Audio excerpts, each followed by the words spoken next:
En 1985, un artículo de revista lo etiquetó como parte del grupo de jóvenes rebeldes. Y Andrew McCarthy dice que casi destruye su carrera. Era el chico con el que todas las chicas querían estar en los 80, el sensible, la opción segura, el protagonista romántico de Pretty and Pink. Pero tras bambalinas, bebía demasiado, le costaba conectar con la gente y se sentía como un fraude. Luego, a principios de la década de 2000, hizo algo que casi nadie vio venir. Algo que no tenía nada que ver con Hollywood. Y años después, regresó, pero no de la forma que nadie esperaba. Entonces, ¿qué le pasó realmente a Andrew McCarthy? Fundido a negro. Andrew Thomas McCarthy nació el 29 de noviembre de 1962 en Westfield, Nueva Jersey, un suburbio tranquilo donde la ambición no era precisamente alentada. Su padre trabajaba en inversiones. Su madre era artista. Pero McCarthy ha dicho que siempre sintió que le faltaba algo. Se describe a sí mismo como tímido, inseguro, alguien que no terminaba de encajar. La actuación se convirtió en su vía de escape, o quizás en su puerta de entrada. Asistió a la Escuela de Artes TIS de la Universidad de Nueva York, donde estudió con algunos de los mismos profesores que habían formado a Dairo y Pacino. Pero a McCarthy no le interesaba el método de actuación ni el realismo crudo. Quería sentir algo, ser otra persona por un tiempo.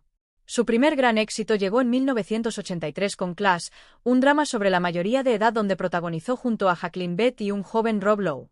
No fue un gran éxito, pero lo hizo destacar específicamente por su apariencia, ojos azules y una especie de expresión melancólica y herida que hizo que los directores de casting pensaran en un protagonista romántico. Y eso fue exactamente en lo que se convirtió.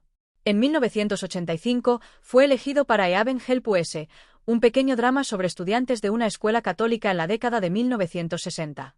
De nuevo, no fue un éxito de taquilla, pero lo puso en contacto con la gente adecuada. A los directores les gustaba, a los productores les gustaba, era fácil trabajar con él, confiable y salía bien en las fotos. Pero McCarthy ha dicho que incluso entonces sentía que estaba fingiendo que todos los demás sabían lo que hacían y que él simplemente improvisaba. Esa sensación de ser un impostor lo perseguiría durante años. En 1985, todo estalló. Andrew McCarthy fue elegido para St. Elmo's Fire, el drama coral de Joel Schumacher sobre un grupo de recién graduados universitarios que intentan descifrar la adultez. El reparto incluía a Amelia Est, Rob Lowe, Demi Moore, Judd Nelson, Ali Sheedy y el alcalde Windingham. Básicamente, todos los menores de 25 años que trabajaban en Hollywood en ese momento. La película tuvo un éxito moderado, pero lo que vino después lo cambió todo. En junio de 1985, la revista New York publicó un artículo de David Bloom titulado Hollywood's Brat Pack. Se suponía que era un perfil de Ailey West, pero Bloom lo convirtió en una crítica mordaz, pintando al joven reparto como superficial, privilegiado e intercambiable. Los metió a todos bajo una etiqueta despectiva, el Brat Pack. McCarthy ha dicho que ese artículo le pareció una sentencia de muerte. De repente, ya no era Andrew McCarthy, el actor. Era Andrew McCarthy, miembro del Brat Pack. Y en Hollywood, las etiquetas como esa se quedan. Se convierten en la historia. Te definen incluso antes de entrar en la habitación. Pero a pesar de eso, los papeles seguían llegando. En 1986, protagonizó junto a Molly Ringwald Pretty and Pink, interpretando a Bland McDonough, el chico rico y pijo que se enamora de la chica artística del lado equivocado de la ciudad. Andrew McCarthy aportó algo bastante complejo al personaje, una especie de vergüenza, como si Bland supiera que se suponía que debía ser mejor de lo que era. La película fue un éxito rotundo y, una vez más, McCarthy se convirtió en el chico, aquel por quien se suponía que debías animar, el que aparece al final. Pero esto es lo que hizo a McCarthy diferente de muchos de sus compañeros. Atraía a todo el mundo. La mayoría de los actores de entonces se dividían en dos grupos. Eran para chicas o para chicos. Rob Lowe tenía ese aire de chico de oro intocable que lo convirtió en un ídolo adolescente, pero a muchos chicos les resultaba difícil identificarse con él. McCarthy, en cambio, tenía una cualidad relajada, casi autocrítica, que lo hacía inofensivo. No era el chico más guay, pero no pretendía serlo. Y eso lo hacía muy accesible para las mujeres, que lo veían como dulce y romántico, y para los hombres, que lo veían simplemente como un chico, alguien que podría haber sido su amigo. No parecía engreído. Parecía inseguro, incluso un poco torpe.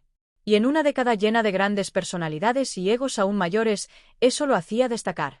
Luego llegó Less Than Zero en 1987. Y esta era diferente. Basada en la novela de Bret Easton, era una mirada oscura y nihilista a adolescentes adinerados de Los Ángeles que caían en las drogas y la autodestrucción. McCarthy interpretó a Cla, Un estudiante universitario que regresa a casa y encuentra a su mejor amigo, interpretado por Robert Downey Jr., adicto a la cocaína y vendiéndose para pagar sus deudas. Fue la actuación más vulnerable y cruda que McCarthy había dado. Y él mismo dijo que también fue la más honesta, porque para entonces él mismo bebía mucho.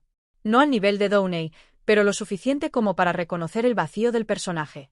Los críticos descartaron la película por ser demasiado superficial y demasiado hollywoodiense, pero McCarthy lo sabía mejor. Ese vacío, esa insensibilidad, no era actuación. Más tarde ese mismo año, protagonizó Mannequin, una comedia romántica sobre un tipo que se enamora de un maniquí de una tienda que cobra vida. Era ridícula y extravagante, pero brillantemente divertida, un giro de 180 grados respecto al Stand Zero. Recaudó más de $42 millones y se convirtió en un clásico. Y esa es la particularidad de Andrew McCarthy en los 80. Estaba en todas partes, pero a la vez no estaba en ningún sitio. Era el rostro del póster, pero él no sabía quién era en realidad. Para cuando llegaron los 90, la etiqueta de Brad Pack ya había hecho estragos. McCarthy había sido muy claro al respecto. Hollywood no sabía qué hacer con él una vez que dejó de parecer un adolescente. No era un actor de carácter. No era un protagonista en el sentido tradicional. Era el tipo al que elegías para el papel del interés romántico en la película de T. Y una vez que esa oportunidad se esfumó, también se cerraron las puertas. En 1988, se reunió con Molly Ringwald para Fresh Horses, un drama más oscuro y crudo sobre un estudiante universitario que se enamora de una chica problemática de la zona rural de Kentucky. En teoría, debería haber funcionado. La misma pareja que convirtió a Pretty and Pink en un éxito. Pero esta vez, el público simplemente no acudió. A los críticos no les importó. La química que antes funcionaba bien, ya no funcionaba. Era una clara señal de que la era había terminado. Probó con material más crudo en Kansas, interpretando a un vagabundo involucrado en un robo a un banco, pero pasó desapercibido. Siguió trabajando, pero los papeles se hicieron más pequeños.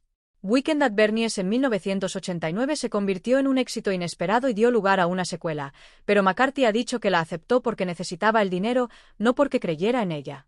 Y aunque la película ahora tiene seguidores, en su momento se sintió como un paso atrás. En 1991, protagonizó Year of the Gun, un thriller ambientado en la Italia de los años 70. Apenas tuvo repercusión. Tuvo un pequeño papel en The Joy Luck Club en 1993, un drama coral aclamado por la crítica, pero para entonces ya era un actor secundario, no el protagonista. Getting In de 1994 pasó sin pena ni gloria. Dream Man en 1995 se estrenó directamente en vídeo. No fue un fracaso estrepitoso. Simplemente ya no era relevante, y su problema con la bebida empeoró. McCarthy ha hablado de este periodo como uno de profunda desorientación. Pasó sus 20 años escuchando que era especial, siendo reconocido en todas partes, siendo alguien, y de repente dejó de serlo. Las audiciones se esfumaron, las llamadas dejaron de llegar, y cuando llegaban, los papeles le parecían por debajo de su nivel. O tal vez simplemente ya no podía conectar con ellos. Describe sentirse invisible, no porque la gente no supiera quién era, sino porque él mismo no sabía quién era, así que empezó a viajar. Al principio, era solo para alejarse, para escapar de la sensación de estar estancado.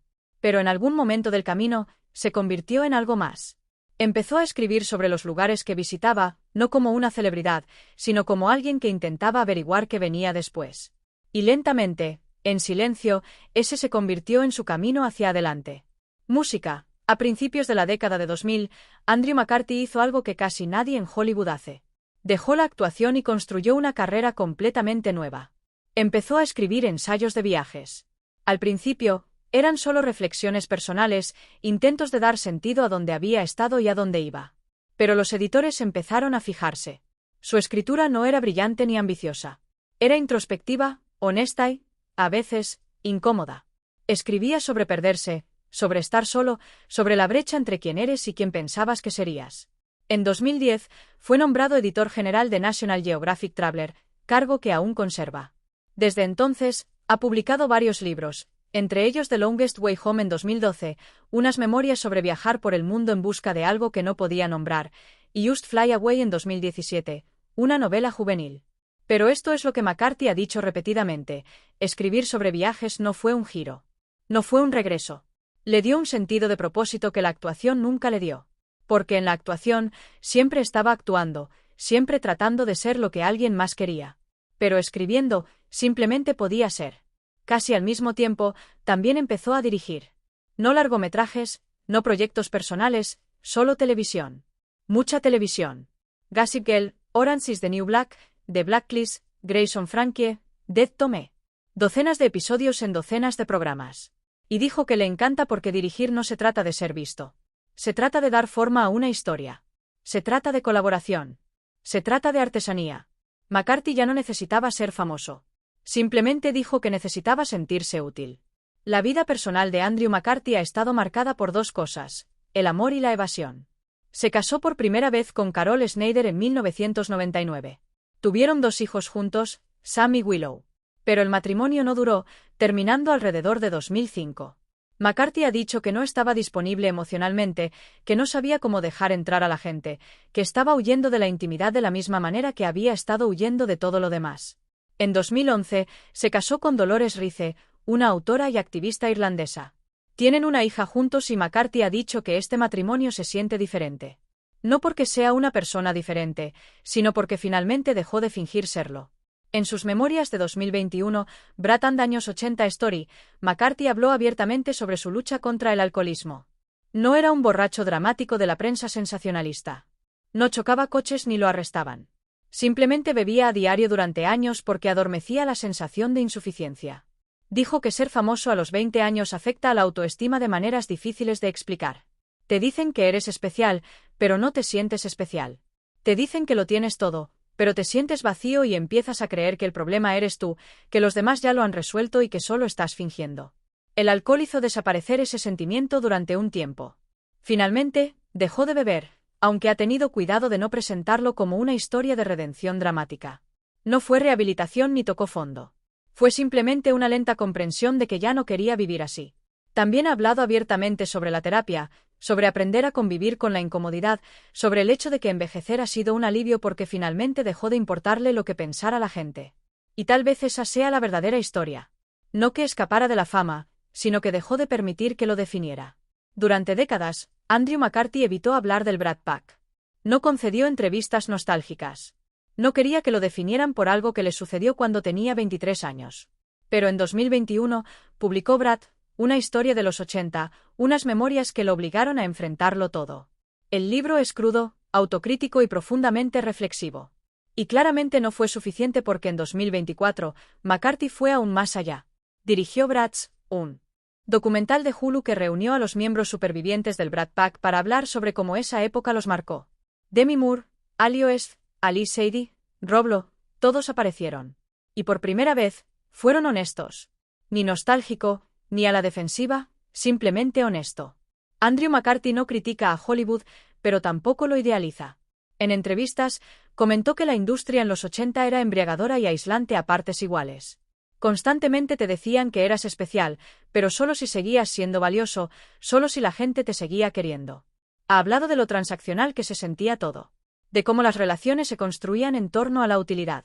De lo rápido que la gente pasaba página cuando dejabas de ser útil. Pero también ha dicho que está agradecido porque esa experiencia de ser famoso, luego no serlo, y luego algo completamente distinto, le enseñó que la identidad no puede provenir de la validación externa. Tiene que venir de algo más profundo. Sigue en la industria, pero en sus propios términos. Dirige televisión porque disfruta del trabajo, no porque necesite el reconocimiento. Escribe porque le ayuda a centrarse. Viaja porque le recuerda que el mundo es más grande que Hollywood y está en paz con el hecho de que la mayoría de la gente todavía lo recuerde como el chico de Pretty and Pink porque ya no es él. Es algo que simplemente hizo. Dijo que envejecer ha sido un regalo porque le ha dado permiso para dejar de actuar, para dejar de intentar ser lo que los demás quieren, para simplemente existir. Ese es el final feliz. No la fama, no la redención, sino la claridad. Entonces, ¿qué le pasó a Andrew McCarthy? La verdad es que no desapareció. Simplemente dejó de ser quien todos esperaban que fuera. No le interesaba fingir que los 80 fueron los mejores años de su vida porque no lo fueron. En cambio, se convirtió en escritor de viajes, director, novelista, esposo, padre, alguien que finalmente descubrió cómo vivir el presente.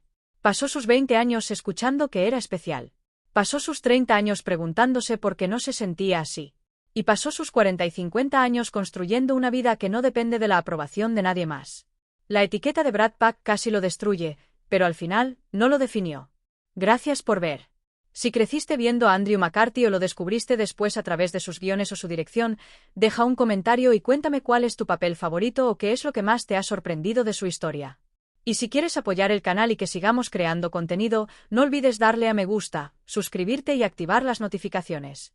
Y como siempre, nos vemos en el próximo vídeo.